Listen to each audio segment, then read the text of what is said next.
সত্য প্রকাশ আরিয়াই শুভর হারিয়ে যাওয়া মেয়ে শ্রী ক্ষমা চাইল আকাশ সেন। হ্যাঁ বন্ধুরা, গৃহপ্রবেশ ধারাবাহিকের আজকের পর্বে আমরা এমনটাই দেখতে পাব। রায়বাড়িতে সেদিন যেন ঝড়ের আগমনী সুর। আরিয়া কিছুদিনের জন্য সেখানে উঠেছিল, কারণ তার থাকার অন্য কোনো জায়গা ছিল না। সেই সূত্রেই আরিয়ার আসা যাওয়া শুরু হয় রায়বাড়িতে। কেউ জানত না এই আশাই ২০ বছর আগের চাপা পড়ে থাকা সত্যকে সামনে এনে দেবে। ২০ বছর আগের শুভলক্ষ্মীর শত্রু আকাশ সেন প্রতিশোধের আগুনে পুড়ে ছোট্ট শ্রীকে চুরি করে নিয়ে যায় অস্ট্রেলিয়ায়। সেখানে তার নাম বদলে রাখে আরিয়া।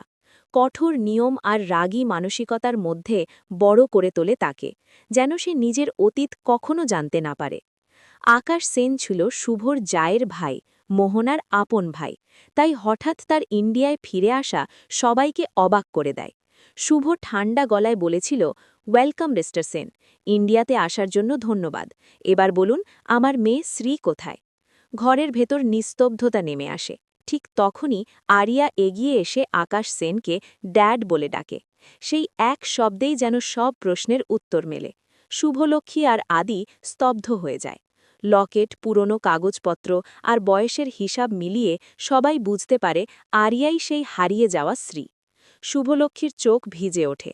আদি আর দেরি না করে পুলিশকে ফোন দেয়। সত্য সামনে আসতেই আকাশ সেনের মুখের দৃঢ়তা ভেঙে পড়ে। সে স্বীকার করে নিজের অপরাধ এবং মাথা নিচু করে ক্ষমা চায়। ২০ বছরের অন্ধকার ভেদ করে সেদিন রায়বাড়িতে ফিরে আসে হারিয়ে যাওয়া আলো। মা আর মেয়ের পুনর্মিলনের ভিডিওটি ভালো লাগলে অবশ্যই চ্যানেলটি সাবস্ক্রাইব করবেন।